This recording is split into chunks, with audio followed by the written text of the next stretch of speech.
작년에도 코로나 이야기를 했는데 올해도 여전히 코로나 이야기를 하지 않을 수가 없습니다. 2년 연속으로 코로나의 상황 속에서 살아왔던 지난 한 해, 코로나 얘기를 빼고는 기억이 나지 않을 만큼 우리 모두는 다 코로나 속에서 살았던 것 같아요. 우리가 최근에 확진자가 급증하기 전에 이제 위드 코로나의 시대로 간다 이렇게 발표를 하고 정부가 일상으로의 단계 회복 같은 것들을 이야기하지 않았습니까? 저는 이 위드 코로나가 진짜로 위드 코로나가 됐다 하는 생각이 드는 거예요. 언제 어디에서나 그냥 우리 옆에 친숙하게 있어버린 일이 되어졌죠. 그 전만 해도 확진자가 우리 인천에 몇 명 나왔다, 우리 부평에 한 명 나오면 난리가 나고, 저 시장에 한 명 나왔다, 시장 가지도 않고 막 이랬거든요. 지금은 숫자를 헤아릴 수가 없습니다. 너무 많아가지고요. 저도 제 주변에 그 전에는 어쩌다 조금 멀리 누구 한 명 이 정도였는데 지금은 바로 옆에서 계속 듣는 거예요. 그러니까 점점 무감각해지고 위드 코로나구나 이게, 이런 생각이 듭니다. 그런 가운데에서 우는 사람들이 점점 늘어나게 되죠. 마음 아파하고 힘들어하고 고통 가운데에서 언제 이것이 끝나나, 이러한 막연한 바람 속에서 하루하루를 버티고 버티는 수없이 많은 사람들이 생겨나고 있습니다. 우리 교회 성도님들이라 해서 그것으로부터 비껴날 수는 없겠죠. 이러한 상황들을 제가 보면서 이 순구영신 예배 때 과연 어떠한 말씀을 선포해야 될까 묵상하다가 그 어느 때보다 위로와 용기의 말씀이 필요하다, 이 위기를 극복할 수 있는 힘이 되어지는 메시지가 필요하다, 이렇게 묵상이 되어지면서 성경을 찾던 중에 오늘 본문의 말씀을 보게 되었습니다. 오늘 말씀의 제목이 333 법칙입니다. 어떤 자연의 법칙을 이야기하려는 것이 아니라 예레미야서 33장 3절이다. 힘들고 어려울 때, 위기에 봉착했을 때 어떻게 극복할 수 있을까? 333 법칙을 생각하셔라 해서 쉽게 기억하시도록 이렇게 제목을 붙여보았어요. 예레미야서 33장 3절입니다. 이 말씀이 무엇을 의미하는지 그 당시의 상황을 우리가 먼저 살펴볼 필요가 있습니다. 하나님께서 예레미야에게 임하여 말씀을 하시는데 오늘 본문의 말씀은 두 번째로 임하여 말씀을 하시는 때입니다. 그러면 첫 번째가 있었겠죠. 그 첫 번째에 임하였을 때의 당시의 상황이 어떠했는지를 우리가 보면 좋을 것 같습니다. 예레미야서 32장 1절과 2절을 보시게 되면, 유다의 시드기야 왕 열째 해, 남유다가 20대 왕까지 있습니다. 이 시드기야 왕이 20대 왕입니다. 11년을 통치하고 바벨론에 멸망을 당하는데 바로 그 직전 열째 해, 곧 느부갓네살 18째 해에 여호와의 말씀이 예레미야에게 임하니라. 2절 보시면, 그때에 바벨론 군대는 예루살렘을 에워싸고, BC 586년에 바벨론이 예루살렘을 쳐들어와서 멸망을 시킬 때에 잠깐 와서 멸망을 시킨 것이 아니라 벌써 1년, 2년 전부터 와서 그 예루살렘 성을 포위하고 계속 공격을 하다가 마침내 BC 586년에 멸망을 시킨 겁니다.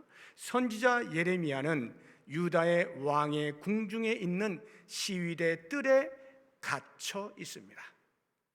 궁중의 뜰 시위대, 이게 무슨 말이냐 하면 왕궁을 수비하는 수비대가 갖추고 있는 감옥이 있는데 그 감옥에 투옥이 되어 있다 이 말이에요. 갇혀 있다, 감금되었다 이 말입니다. 하나님의 종 선지자 예레미야가 당신의 백성들 앞에서 말씀을 선포합니다. 바벨론이 우리를 공격해 올 것인데 대항하지 마십시오. 하나님의 뜻입니다. 항복하십시오. 만약 그렇게 하지 아니하면 모두 다 멸망을 당하고 왕이신 시드기야 왕은 포로로 잡혀가게 될 것입니다. 외치는데 그 외침이 소용이 없어요. 무슨 소리 하는 것이냐? 국가를 다른 나라에 넘긴단 말이냐? 이렇게 하면서 예레미야를 가두어 둔 것입니다. 이러한 상황을 보게 되어지면 예레미야의 입장에서 볼 때 그가 처한 환경이라고 하는 것, 신체적으로 보면 감옥에 갇혀 있습니다. 속박되어져 있는 상태입니다. 심리적으로 보면 나라가 지금 위태합니다. 바벨론이라고 하는 군대가 에워싸고 있습니다. 언제 멸망당할지 모르는 불안한 상태가 그의 심리 상태입니다. 그런가 하면 영적으로는 아무리 하나님의 말씀을 대언하여도 왕을 비롯해서 모든 백성들이 듣지를 않습니다. 답답한 심경입니다.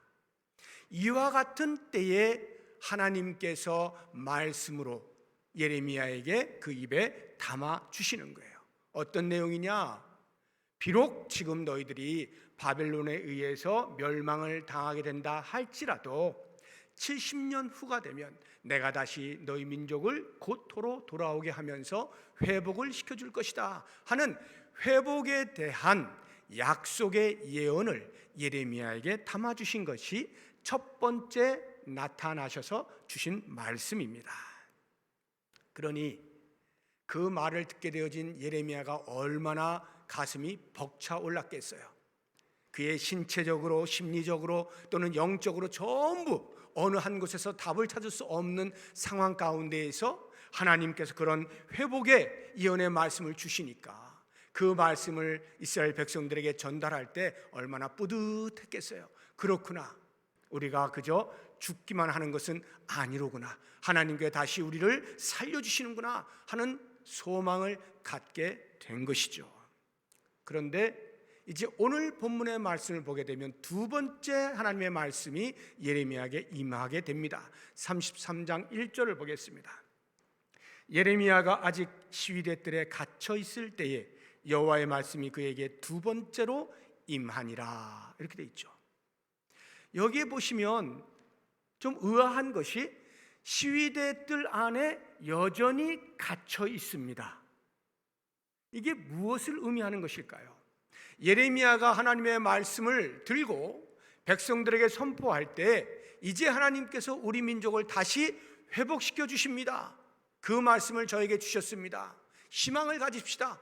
이렇게 외치면 그 말을 듣게 되어진 왕을 비롯한 백성들이 그렇구나 하고 무릎을 꿇고 감사함으로, 감격함으로 그 말씀을 받았다고 하면 예레미야를 풀어주었겠죠. 그런데 여전히 지금 감금 상태에 있다는 말은 시드기야 왕은 말할 것도 없고 백성 전체가 다 그 하나님의 회복의 예언의 말씀에 대하여 시큰둥한 거예요. 그런 일이 있으면 지금 당장 어떻게 좀 해줘봐, 이렇게 하면서 변하지 아니하는 현실에 대하여서 전혀 그 미래에 있을 회복의 예언의 말씀을 믿지 아니하는 모습을 볼 수가 있는 것입니다. 저는 이와 같은 상황을 보게 되어지면서 현실주의자는 미래를 보지 못하는구나 깨닫게 됩니다. 땅만 보는 사람은 하늘에서 어떤 일이 벌어지는지를 알지 못하는 거예요. 시드기야 왕과 그 백성들은 당장 눈앞에 벌어지고 있는 바벨론의 강력한 군대가 예루살렘 성을 에워싸고 있는 그 모습 앞에서 벌벌 떨면서 이제 우리는 죽었다 하고 있는데 예레미야를 통해서 회복의 말씀을 주시는 그 말씀이 들려오지를 않는 거예요. 미래에 있을 일들이 보이지 않는 거예요. 현실주의자는 지금 당장 무엇을 바꾸어 주지 아니하면 아무 소용이 없는 거예요. 그래서 저는 믿음이 뭐냐, 우리 이 기독교의 믿음이 뭐냐, 정의가 많습니다. 여러 가지 이야기를 할 수 있는데 그 가운데 제가 애용하는 한 가지가 있어요. 믿음이란 미래를 바로 지금 사는 것이 믿음이다. 제가 영어로 한번 표현해 볼게요. 한번 보여주시죠. The faith is living the future in the now. 믿음이라고 하는 것은 미래를 바로 지금 사는 거예요. 무슨 뜻일까요?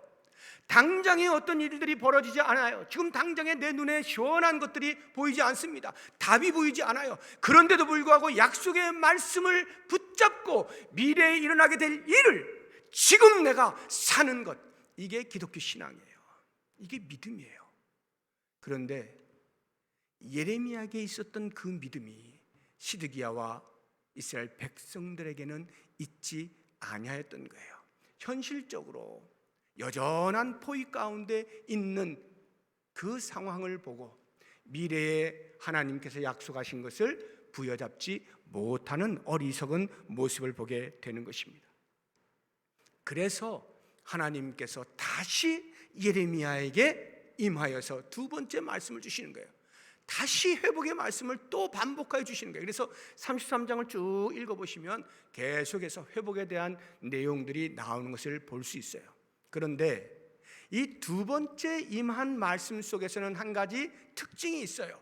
그 회복의 예언의 말씀에 더하여 추가된 것이 있는데 그것이 부르짖으라는 거예요. 3절 말씀을 보십시오. 오늘 우리가 읽은 본문의 말씀이죠. 너는 내게 부르짖으라, 기도해라, 외쳐라, 간절한 마음으로 아뢰라, 이렇게 요청을 하시는 것이 추가가 되어 있어요. 그렇게 부르짖으면 하나님께서 어떻게 하시겠다는 거예요? 3절 뒤에 보시니까 내가 너에게 응답해 주겠다. 네가 알지 못하는 크고 은밀한 일을 너에게 보여주겠다. 약속의 말씀을 주시는 거예요. 기도하라는 거예요. 엎드리라는 거예요. 부르짖으라는 거예요. 아프냐? 힘드냐? 고통스럽냐? 외쳐라. 살려주십시오. 하나님, 우리를 구원해 주십시오. 주의 뜻이 무엇인지 알게 해주십시오. 부르짖으라. 이렇게 말씀하고 있는 것입니다.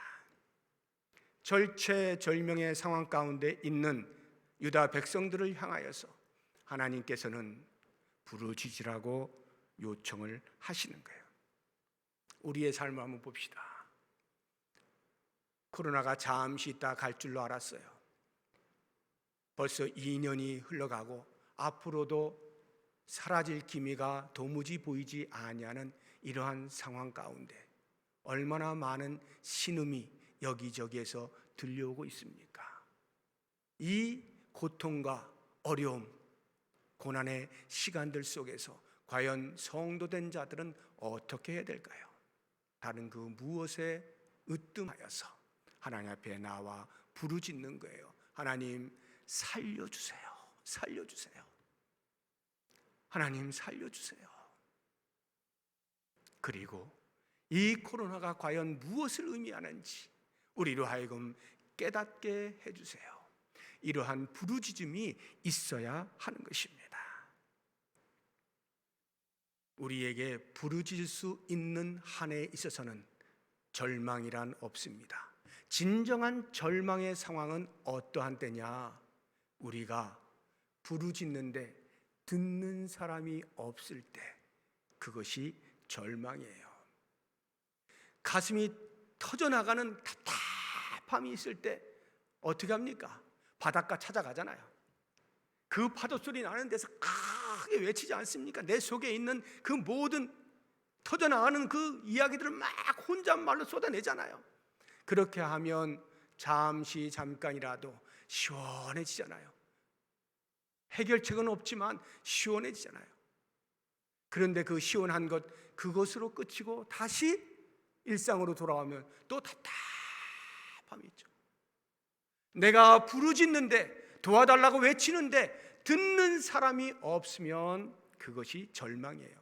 그래서 우상 앞에 비는 사람보다 더 절망적인 모습은 없는 거예요.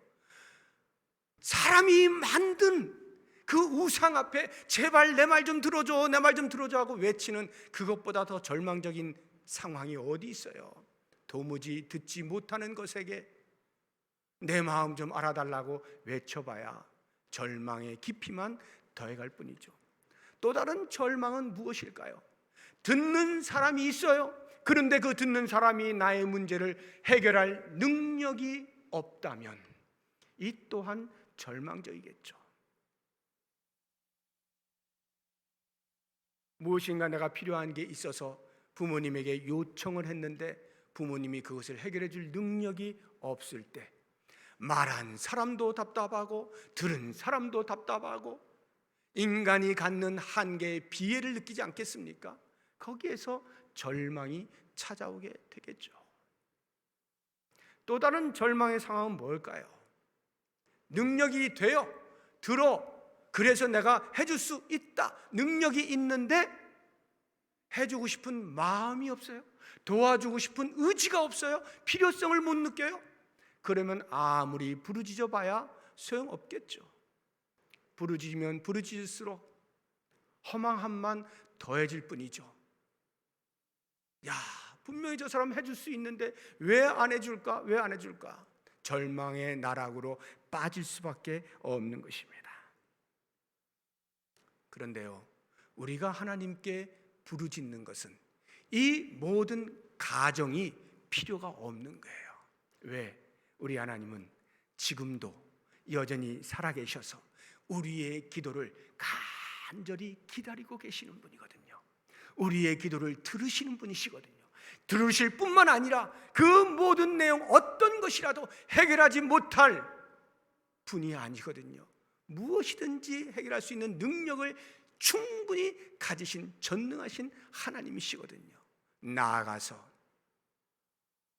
그 힘으로 어찌하든지 우리가 봉착한 모든 문제들을 해결해 주시고자 하는 강력한 의지를 가지고 계신 분이 우리 하나님이시거든요. 그렇기 때문에 하나님께서는 우리에게 요청하시는 거예요. 부르짖어라, 부르짖어라. 내가 너에게 응답해 주겠다. 네가 알지 못한 크고 비밀한 일들, 은밀한 일들을 보여주겠노라 말씀을 하시는 거예요. 과연 우리 하나님이 어떤 하나님이시기에 이렇게까지 요청하실까? 지금 제가 말씀드렸던 이 부분을 오늘 본문의 말씀 2절에서 우리에게 상세하게 알려주고 있어요. 우리가 읽지는 않았는데요, 2절을 보시게 되면 일을 행하시는 여호와, 그것을 만들며 성취하시는 여호와, 그의 이름을 여호와라는 이가 이와 같이 이르시도다 해서 여호와가 3번 등장을 하죠. 어떤 여호와이시냐? 일을 행하시는 여호와이시다.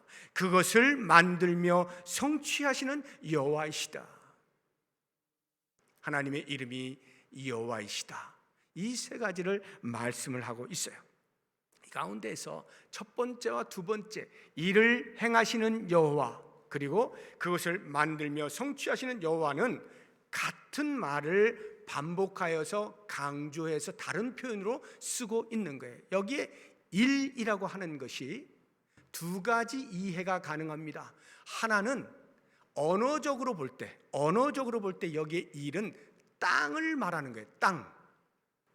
땅을 행하신다는 말은 땅을 만드신다 이런 말이에요. 땅을 만드시는 여호와, 다시 말하면 창조주 여호와 하나님 이 말이에요. 그래서 그것을 만들며 성취하시는, formed 하시고 established 한다. 만들어서 완성시키신다. 하나님께서 태초에 천지를 창조하시잖아요.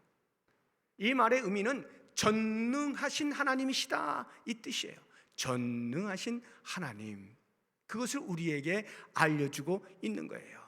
그런데 여기 일을요 또 다른 의미로 볼 수가 있는데, 신학적 의미로 이 일을 이해하자고 하면 하나님의 작정, 하나님의 섭리, 하나님의 뜻 이렇게 볼 수가 있어요. 그러면 일을 행하시는 여호와, 그것을 만들며 성취하시는 여호와라고 하는 것은 인간사에서 일어나고 있는 모든 일들이 하나님의 작정 속에 있다는 뜻이겠죠.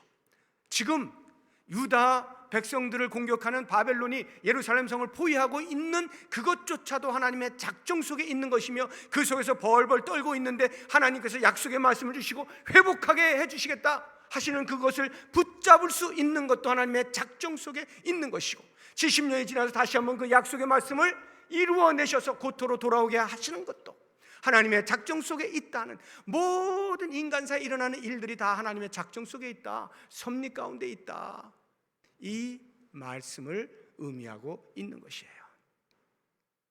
그래서 바로 이 두 가지, 하나님의 그 작정하심이라고 하는 차원에서 이해를 하게 되어지면 하나님은 어떤 하나님이냐? 신실하신 하나님, 처음부터 끝까지를 모든 것을 주관하시면서 어느 것 하나도 약속하신 바를 잊지 아니하시고 포기하지 아니하시고 변개하지 아니하시고 그대로 이루어내시는 하나님, 신실하신 하나님을 의미하는 거죠. 그러니까 언어적으로 보아서 전능하신 하나님, 창조주 하나님 할 때는 전능하신 하나님을, 그리고 신학적으로 보아서 작정이라고 보게 되어지면 신실하신 하나님을 표현하고 있다는 것을 알 수가 있어요. 그래서 이 모든 것을 하나에 담아서 2절 뒷부분에 그의 이름을 여호와라 하는 이렇게 표현을 하고 있는 거예요. 우리가 믿는 하나님의 이름이 여호와이거든요. 여호와. 우리가 이름 하면요, 제가 강길수인데 강길수 이름을 부르면 뭐가 떠오를까요? 그냥 이름만 떠오릅니까?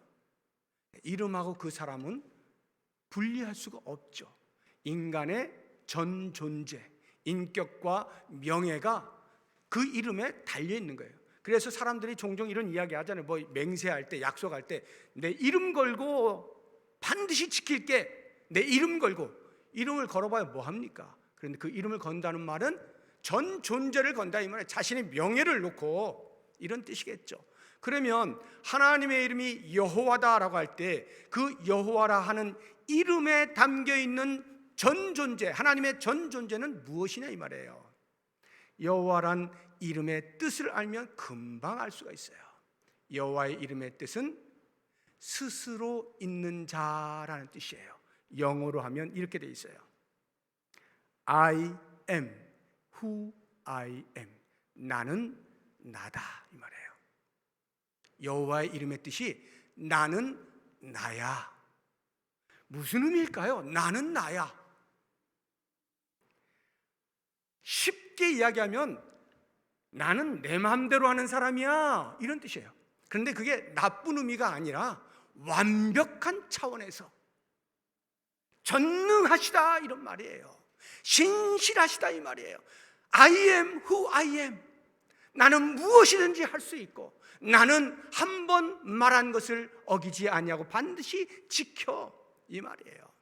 그래서 모세가 아니 이스라엘 백성들이 누가 나를 보냈냐고 하면 제가 어떻게 해요 하고 애굽으로 보내려고 하는 하나님 앞에 변명할 때 하나님께서 내 이름 대 여호와야, 나는 나야, 내가 하는 일 반드시 한다, 모세의 입에다 담아주시잖아요. 바로 이와 같은 하나님께서 우리에게 요청하시는 거예요. 부르짖어라, 부르짖어라. 들으시겠다는 거죠. 전능하신 하나님이 들어주시겠다는 거죠. 문제를 해결해 주시겠다는 거죠. 신실하신 하나님이 반드시 내가 해결해 주고야 말 거야. 강력한 의지를 동원하여서 말씀하고 계시는 겁니다. 그러니까 우리가 할 일은 오직 하나예요. 부르짖는 거예요. 부르짖는 거예요. 지금 이러한 상황 가운데에서요, 사탄이 얼마나 이 코로나의 상황을 잘 이용하겠어요. 성도들로 하여금 모든 믿음에서 떨어져 나가게 하려고 얼마나 지금 좋은 기회입니까? 그러니까 돈줄을 막잖아요. 생계를 막아버리지 않습니까? 건강을 막아버리잖아요. 관계를 막죠. 그러니 너희들 봐, 못 사는 거야. 너희들 이래가지고 어떻게 살 거야? 하나님이 아무것도 안 하고 계시잖아. 너희를 위해서 무엇을 할 수 있냐? 사탄이 이렇게 우리의 이것저것을 다 막는다 할지라도 사탄이 못하는 게 있어요. 우리의 기도줄을 막지 못하는 거예요. 하나님 앞에 나아가서 부르짖는 우리의 기도줄을 막지는 못해요. 내가 안 하면 안 했지, 내가 안 하기로 작정하면 모를까, 하나님 앞에 나와 엎드려 기도하는 그것을 사탄이 막지는 못합니다.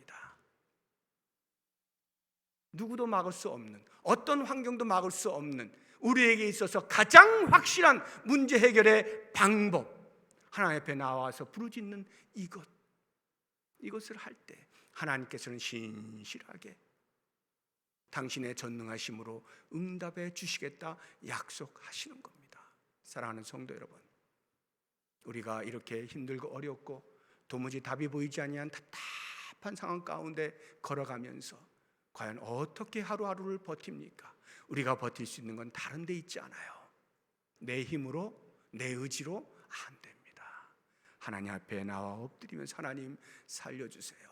기도하는 가운데에서 하나님이 우리에게 걸어갈 길을 보여주시는 거예요. 2022년이 착한 행실로 세상을 섬기는 교회라고 하는 표어를 정해놓고 우리가 속해 있는 가정 공동체, 교회 공동체, 더 나아가 사회 공동체, 그 공동체를 어떻게 섬길까, 이것에 대하여서 집중하여서 사역을 하는 한 해입니다. 우리가 속해 있는 공동체 무엇으로 섬길까요? 많은 일들이 있지만 그 가운데 으뜸이 기도입니다. 그래서 기도가 섬김이고 기도가 봉사예요. 이 기도를 위해서 우리가 신년 특별 기도회 한다, 제가 광고 말씀을 드렸죠. 한 달 동안 집중해서 우리가 한번 기도해보자. 매일같이 우리가 우리의 가정을 위하여, 교회를 위하여, 이 나라를 위하여, 또는 선교지를 향하여 각종 우리의 기도를 필요로 하는 모든 내용들을 매일같이 담아 놓았어요. 그것을 여러분들이 읽으시면서 함께 마음을 모아서 기도하는 거예요. 교회적으로 그렇게 우리가 속해 있는 공동체를 위해서 기도하는 거예요. 왜? 하나님께서 부르짖는 자의 기도를 들어주시겠다라고 약속을 하셨기 때문에 이 약속의 말씀을 부여잡고 과연 하나님이 우리의 기도를 통하여 어떻게 응답하시고 그 기도줄을 통하여 어떠한 은혜들을 부어주시는지를 2022년 한 해 동안에 생생하게 경험해 보자고요. 하나님이 과연 어떻게 우리의 기도에 응답하시는가, 삶의 현장 속에서 하나씩 하나씩 경험하면서 그 좋으신 하나님을 노래할 수밖에 없는, 그 좋으신 하나님을 찬송할 수밖에 없는 그러한 2022년 하루하루의 삶이 될 수 있기를 주의 이름으로 축복합니다. 기도하겠습니다. 하나님 아버지,